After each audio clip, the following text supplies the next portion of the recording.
अस्सलाम वालेकुम, मेरा नाम मोहन। आप देख रहे हैं टेक होस्ट। यार आज की वीडियो को बनाते हुए पर्सनली तो मुझे काफ़ी ज़्यादा दुख हो रहा है, क्योंकि आज हम लोग बात करने वाले हैं पाकिस्तान की स्मार्टफोन मार्केट की। पाकिस्तान के अंदर जो स्मार्टफोन्स की फैक्ट्रीज लगी हुई हैं उनकी क्या सिचुएशन चल रही है, क्योंकि आप लोगों की तरफ से काफ़ी क्वेश्चन आते रहते हैं कि यार इंपोर्ट ओपन हो गई है, मेड इन पाकिस्तान फोन्स क्यों नहीं आ रहे, प्राइजेस कम क्यों नहीं हो रही। इस वीडियो के अंदर आप लोगों को मैं टोटली तौर पर ब्रेक डाउन करके बताऊंगा कि एक्चुअल में क्या रीज़न चल रही है।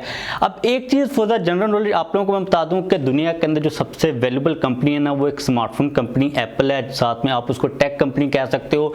इसका जो मार्केट शेयर है या फिर उसकी जो ओवरऑल वैल्यू है ना, वो किसी भी ऑयल कंपनी से, किसी भी कार वाली कंपनी से या फिर किसी भी गोल्ड की मार्केट से सबसे ज़्यादा बड़ी है।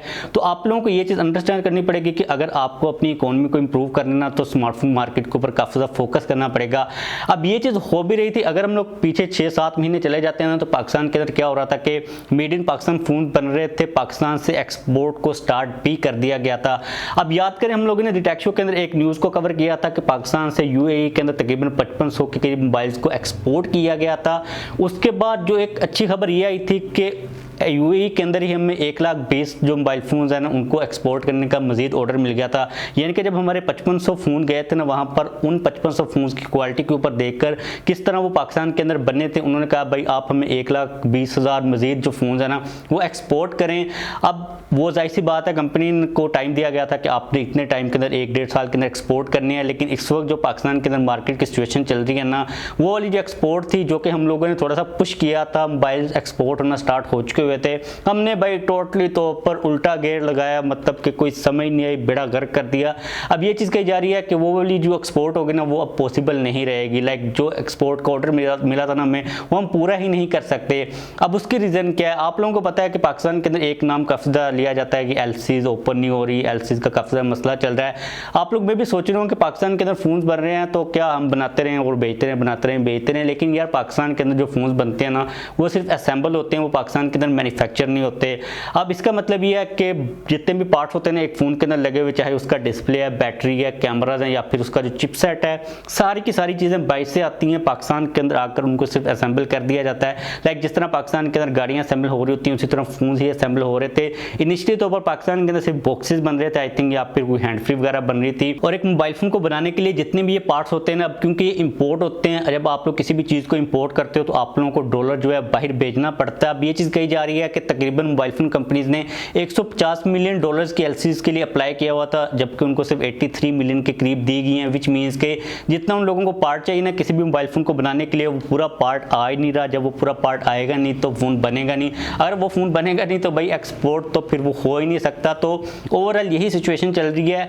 और एक चीज़ आप लोगों को मैं जनरल नॉलेज की बता दूँ कि जो डॉलर का रेट कहा जा रहा है कि कम हो रहा है, वो इसी रीज़न की वजह से कम हो रहा है कि डॉलर को रोका जा रहा है। लाइक आपकी कोई कंपनी अगर पाकिस्तान के अंदर चल रही है ना, उसका कोई भी पार्ट बाहर से आना है तो उसको अलाउ ही नहीं किया जा रहा कि वो डॉलर्स को बाहर भेजें, जिसकी वजह से जो थोड़ा बहुत डॉलर है वो स्टेबल चल रहा है। लेकिन इसके अगर हम लोग दूसरी साइड के ऊपर देखते हैं, जो स्मार्टफोन मार्केट है या फिर कोई भी मार्केट, उसका बेड़ा गर्क हो रहा है। अब आप लोग इमेजिन करें कि सैमसंग पाकिस्तान के अंदर फैक्ट्री लगाकर बैठा हुआ है, मतलब कि वो टोटली तौर पर तैयार है। उन्होंने अपना सैमसंग गैलेक्सी S22 अल्ट्रा, जो कि उनका टॉप एंड अभी तक का जो फ़ोन है वो चल रहा है, वो पाकिस्तान के अंदर बनाया।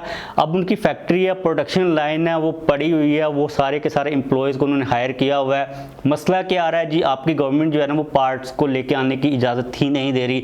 जब वो पाकिस्तान के अंदर पार्ट आएगा, वो फ़ोन बनेगा, उसके बाद एक्सपोर्ट भी होगा, तब आपको रेवेन्यू भी मिलेगा। लेकिन आप लोगों ने जब उनके ऑपरेशन ही ख़त्म कर दिए हैं, तो भाई इस चीज़ का कोई लॉजिक बच नहीं रहा। तो मेनली तौर पर यही पाकिस्तान के अंदर प्रॉब्लम चल रही है कि गवर्नमेंट अलाउ नहीं करे किसी कंपनी को वो पाकिस्तान के अंदर पार्ट्स को लेके आए। अब पाकिस्तान के बारे में एक चीज़ आप लोगों को मैं बता दूं कि पाकिस्तान के अंदर जो लेबर है ना, वो काफ़ी ज़्यादा सस्ती है। और जो कंडीशंस हैं दुनिया की जितनी भी बड़ी बड़ी कंपनीज हैं, अगर हम लोग चाइना की बात कर लेते हैं, चाहे इंडिया की बात कर लेते हैं, वो इतनी ज़्यादा सूटेबल नहीं रही। फॉर एग्जाम्पल अगर हम लोग शाओमी की बात करते हैं, तो शाओमी का रिसेंटली इंडिया के अंदर एक केस चला, जिसके अंदर उन्होंने 725 मिलियन डॉलर के करीब जो है ना उनकी गवर्नमेंट को देने, उनके जो एसेट्स हैं उन्होंने फ्रीज किए हुए हैं। और शाओमी के बारे में हम लोगों ने इस चीज़ को कवर किया था कि वो लोग सोच रहे हैं कि उनकी जो प्रोडक्शन है, मैन्युफैक्चरिंग है, इंडिया से निकाल कर वो पाकिस्तान के अंदर ले आएँ। और जो एप्पल की सिचुएशन चल रही है ना चाइना के अंदर, वो भी चाइना से थोड़ा बहुत एक्सपैंड करने की कोशिश कर रहे हैं। आपको मैंने बताया था कि वो इंडिया के अंदर थोड़ी बहुत प्रोडक्शन कर रहे हैं।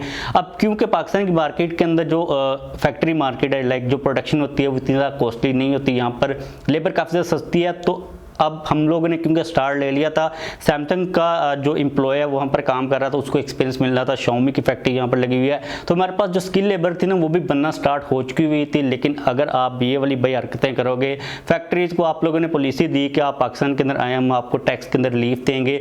जब से ये गवर्नमेंट आई है भाई, इन्होंने एक तो इम्पोर्ट बंद कर दी, टैक्सेस और ज़्यादा लग रहे हैं। तो ये अगर सीन होगा ना तो और कोई भी फैक्ट्री पाकिस्तान के अंदर नहीं आएगी। अगर आप Xiaomi को इमेजिन करो, अगर उनका इंडिया के अंदर मसला चल रहा है, आप Xiaomi को थोड़ी सी रीजनेबल मतलब के स्पेस दें, उनको थोड़ा सा रीजनेबल पैकेज दें। Xiaomi की जितनी बड़ी मार्केट है ना मिड रेंज के अंदर, वो जितना ज़्यादा तेज़ी से एक्सपेंड कर रहे हैं, कुछ आने वाले समय के अंदर समय के अंदर भाई समा क्या होता है, इंडिया की बात कर, समय के अंदर वो भाई दुनिया के पहले नंबर के ऊपर भी जा सकती है। अगर हम लोग मिड रेंज के अंदर देखते हैं, इसी तरह अगर आप Xiaomi को कन्विंस करते हो, थोड़ी सी स्पेस एप्पल को देते हो, तो वो भी पाकिस्तान के अंदर आ ही सकती है। मतलब कि हम बिल्कुल चाइना के बॉर्डर के साथ बैठे हुए हैं। तो अगर ये वाली सिचुएशन चलती रही है तो भाई कुछ भी ऐसा वैसा अच्छा सीन नहीं होने वाला। दुआ करें कि जो इकोनॉमिकल सिचुएशन है ना पाकिस्तान की वो ठीक हो जाए। इसके अलावा जहाँ तक बात है ना टैक्स की, भाई पहले ना टैक्स लगा, मैंने भी सपोर्ट किया उसको, आपको मैंने कहा यार ठीक है दे सकते हैं, क्योंकि एप्पल रह गई हुई थी, बाकी सारी कंपनीज आ चुकी हुई थी। अब जो एलीट टाइप का एक यूज़र है ना वो थोड़ा बहुत टैक्स पे कर भी सकता था, और जो आईफोन्स के यूज़र हैं वो इतना एलीट भी नहीं है, लाइक कुछ पैसे जोड़ के लेते हैं, कुछ बेचारे जॉब कर रहे होते हैं। तो जब टैक्स ने क्रॉस किया ना 60-70 हज़ार को, तो भाई मैंने आपको भी ये चीज़ रिकमेंड की थी कि इनके पास कोई पॉलिसी नहीं है, लाइक इनके पास कोई प्लान नहीं है कि इन्होंने टैक्स को कहाँ पर रखना है, इन्होंने जो डॉलर बाई जार उसको किस तरह कंट्रोल करना है। इन्होंने अन्य ऊपर टैक्स लगा दिया, बाद में क्या करते फिरे, जब लोगों ने टैक्स को पे करना ही बंद कर दिया तो ये लोगों के फोन्स को खुद से ही अनलॉक करते थे। लोगों को थोड़ा सा कहते थे कि आप इमेजिन करो कि आपको जब सिग्नल आएंगे, लाइक होता क्या था कि अगर एक बंदे ने टैक्स पे नहीं किया ना तो उसके फ़ोन को ये ऐसे ही एक्टिवेट कर देते थे, सिग्नल आने लग पड़ते थे और बाद में बंद कर देते थे, ताकि लोगों को ये कन्विंस कर सकें कि आप टैक्स को पे करें, आपको काफ़ी ज़्यादा फ़ायदा होगा। मतलब कि कोई लॉजिक नहीं बनता, आप जितना रेवेन्यू अच्छी तरह इकट्ठा कर सकते थे, अब आप लोगों ने इतना बढ़ा दिया हुआ है कि कोई भी बंदा प्रेफर ही नहीं करता कि वो टैक्स को पे करे 1,30,000-40,000 रुपये। तो इनके पास डायरेक्टली तौर पर किसी किस्म की कोई भी पॉलिसी नहीं है, ये ऐसे हवा के अंदर रैंडम ही चल रहे हैं, अन्यवाही चल रहे हैं। तो भाई दुआ करें कि कोई जो सिचुएशन है ना गवर्नमेंट के एंड से थोड़ी सी बेटर हो जाए, तो हमें कुछ बेटर रिजल्ट्स मिल सकते हैं, क्योंकि हम लोग उस पॉइंट के ऊपर खड़े हुए हैं जहाँ से हमने अगर थोड़ा सा पुश किया ना तो हम लोग काफ़ी ज़्यादा आगे जा सकते हैं। फैक्ट्रीज मौजूद हैं, उन्होंने एम्प्लॉयज़ रखे हुए हैं, सारी टीम्स उनकी मौजूद हैं, बस मसला ये है कि उनके पास पैसा भी मौजूद है, लेकिन मसला ये है कि उनके पास जो पैसा है ना वो लगा कर पार्ट्स को मंगवा नहीं सकते, इसलिए बेचारे वेले बैठे हुए। पाकिस्तान के अंदर जो मोबाइल्स की प्राइसेस हैं वो भी काफ़ी ज़्यादा ऊपर जा रही हैं, इसी वजह से प्राइस ड्रॉप इसी वजह से नहीं आ रही। डॉलर का आज नहीं पता कल नहीं पता वो कहाँ पर शूट कर जाए, इसलिए आप लोग कह रहे होते हैं कि भाई डॉलर तो नीचे आ गया थोड़ा बहुत, लेकिन जो प्राइसेस है वो नीचे नहीं। मसला ये है कि डॉलर को ऊपर जाते वक्त 1-2 सेकंड मिनट लगनी है, लेकिन वो कंपनी ने अगर प्राइस कम कर दी उनको फिर पूरा जो प्रोसेस है वो सोचना पड़ेगा। तो ये काफ़ी ज़्यादा मसले मसाइल हैं, दुआ ही करें, इसके अलावा हमारे पास कोई ऑप्शन नहीं है। इस वीडियो को खत्म करते हैं, उम्मीद है कि आप लोगों को थोड़ी बहुत समझ लगी होगी कि ओवरऑल क्या सिचुएशन चल रही है, आप लोगों की क्या ओपिनियन है, आप लोग क्या सोचते हो, नीचे कमेंट्स करने लाजमी तो बताइएगा। लाइक कर दीजिएगा वीडियो को, चैनल को भी सब्सक्राइब कर लीजिएगा।